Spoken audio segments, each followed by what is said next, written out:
Here's everything you might have missed in The Last of Us Episode 3.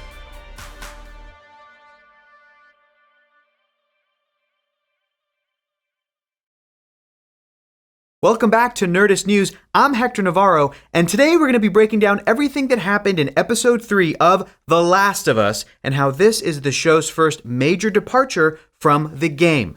The Last of Us series has spent the past 3 weeks proving to us why it deserves to exist. While there have been some minor departures in plot, the show's portrayal of Joel and Ellie have been very faithful to the game of the same name made by Naughty Dog and PlayStation Studios. But the most recent episode changed a plotline from the game that recontextualized Joel and Ellie's journey and set the show apart. And we're going to be breaking down everything that happened in the episode right now. From here on out, we're going to be discussing spoilers from Episode 3 of The Last of Us, titled Long, Long Time. So if you haven't seen it, go listen to your favorite Linda Ronstadt album. Not today, you New World Order jackboot This episode doesn't start with a cold open like the last two, but don't think that doesn't mean we're not getting some flashbacks. It's kind of the whole deal of this episode. Because while in the game, players meet the hard-scrabble survivalist Bill by getting caught in one of his traps, this episode deals with a Bill flashback not seen in the game for the majority of its runtime. But to start, in the aftermath of Tess's death in Episode 2, Joel builds a small monument out of river rocks, 10 miles west from Boston.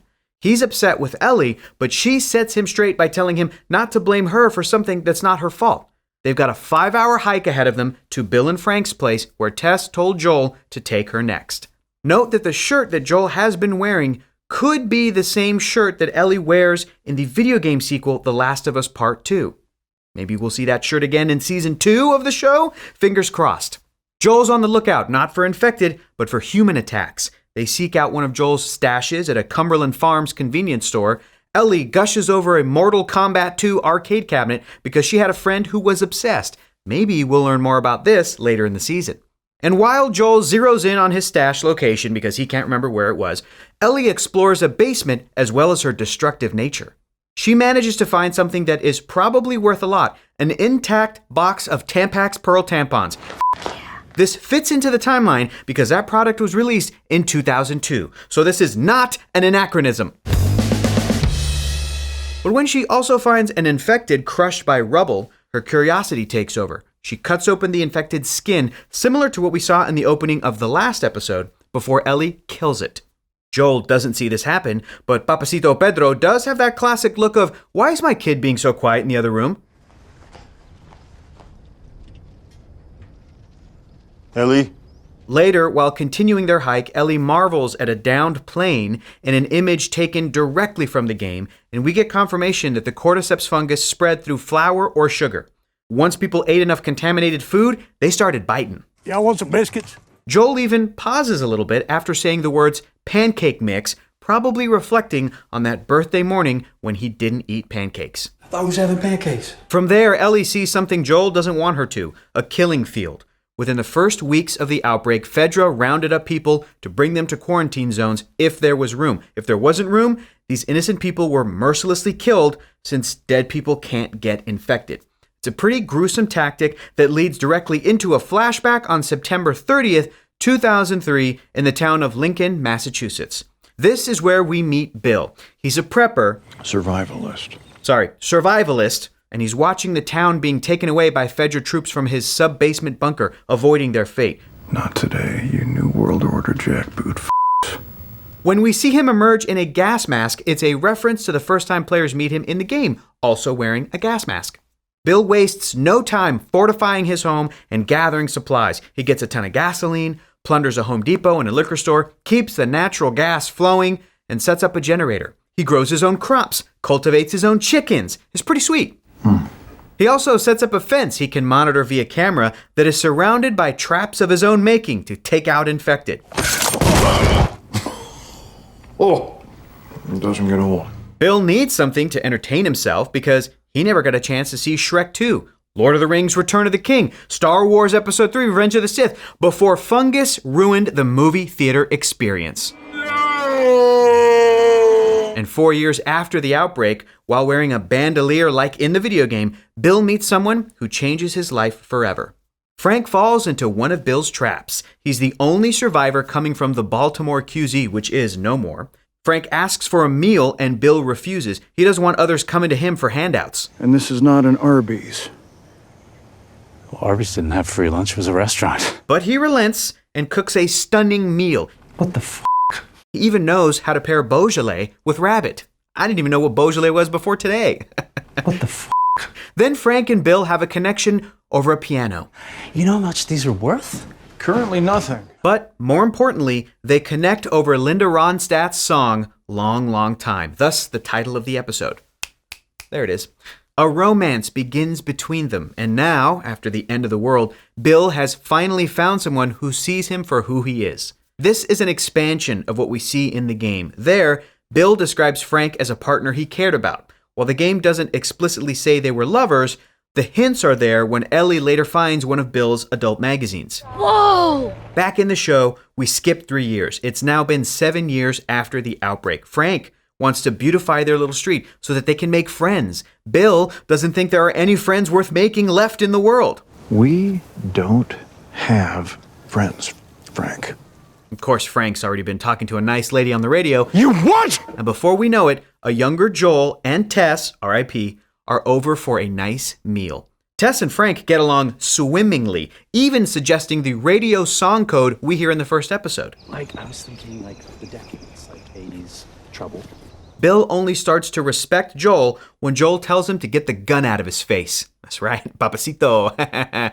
Joel wants to trade QZ items for stuff that Bill has, but Bill says they are fine by themselves. Jump 3 more years to 2013, and Bill and Frank's relationship has deepened. Frank is more robust and in shape than his partner, which only makes what happens later even more heartbreaking. Frank has traded a little gun. Which gun? For a packet of strawberry seeds, and Bill giggles like Grog in The Legend of Vox Machina when he grows a beard. And Joel's previous warning of raiders in the night comes true. Frank wakes up alone to find a group of raiders attacking their town, getting roasted and fried by the fence. Bill gets shot here, and it almost feels like they're about to do a reverse of the game, because in the game, while Joel and Ellie meet Bill, they don't meet Frank. In the game, Joel finds Frank's dead body after the pair have a falling out. Their relationship came to a bad end, with Frank writing a letter about how much he hates Bill's guts. And with Bill getting shot in the show, it feels like he might die, leaving Frank to meet Ellie and Joel. But the twist is that they both survive, for now. Just a little side note, like the Box Trolls DVD we pointed out in the first episode, it appears that the Last of Us universe had the wild turkey bottles in 2003 that our universe didn't get until 2022. It's crazy to see all these differences. Psych, just kidding. It's an anachronism! We then skip 10 more years, putting us in the 2023 present inhabited by Joel and Ellie. Bill and Frank have grown old together. Frank has an incurable degenerative disease that has left him in a wheelchair. It's very bittersweet to watch them still together after all this time. Also, we might be reading too far into things, but the flannel, salt and pepper look that both men are sporting looks kind of reminiscent of Joel in the video game. Maybe they're just all 3 handsome men, I don't know. Frank asks for one final good day for his last day. And if you pause right here, you can spot the exact frame where my heart broke while watching this episode. You can actually pinpoint the second when his heart rips in half. And now. They share a beautiful montage where they exchange rings before their final meal. And just a note about the beautiful song playing during this montage, it's On the Nature of Daylight by Max Richter. And if it sounds familiar, it's because it also shows up in a ton of movies and TV shows, including, but not limited to, Denis Villeneuve's Arrival, Stranger Than Fiction, Shutter Island, and the documentary Jiro Dreams of Sushi. What a wildly effective song for showcasing sadness! Bill and Frank's final meal mirrors the first one they shared all those years ago. Then, as they both desired, they fall asleep in each other's arms one final time. While originally Frank decided it was his last day, Bill has come to the decision that it would be his last as well. It's after their deaths that Joel and Ellie arrive in Lincoln. The fence is overgrown, the plates of food have rotted, and the flowers have died. We don't know exactly how much time has passed, but since our introduction to Joel in Boston happens 20 years after the outbreak, and the letter that Ellie finds is dated August 29th, 2023, it's been at least a couple of weeks, if not a month or two. Ellie finds a key along with said letter, and then later she finds something she's been wanting since the first episode. A gun! The letter is reminiscent of the notes that Bill writes to himself and the letter written by Frank that Joel finds in The Last of Us game. It's both a heartwarming and humorous final message from Bill. There's one important part of the letter that Bill points out. Joel and Bill are alike. It's their job to protect someone important. The letter thinks this is the recently departed Tess, but this is the moment that Joel truly accepts his role as Ellie's protector. They're going to take Bill's truck, A piece of shit Chevy S10, but it'll get us there. which is similar to, but not exactly, like the truck that they take in the game. Bill had sulfuric acid hoarded early on in the episode, which pays off because Joel uses it for the truck battery he's been trying to get his hands on since episode 1. They're going west to find Tommy, who can hopefully connect them with some fireflies. We also solved the mystery of the 80s playlist on the radio in the first episode. Bill and Frank had already died by the time the first episode took place because the playlist automatically broadcasts if a timer isn't reset every so often. So, Joel and Ellie take off in the truck, listening to Linda Ronstadt's Long, Long Time, as if we hadn't cried enough already this episode. Come on! I almost made it through this without crying. While this differs pretty greatly from Bill's appearance in the game, we think this change adds a lot to Bill and Frank as characters. Seeing their relationship grow is ultimately a lot more hopeful of a note than Bill's bleakness we get in the game. Bill and Frank's version of Lincoln looks a lot nicer than in the game, and it's interesting to see such a beacon of normalcy in the middle of the wasteland. Also, the biggest difference is, of course, that in the show, Frank and Bill didn't have a falling out or breakup like they did in the game. While they had their rough days, they still loved each other until the end.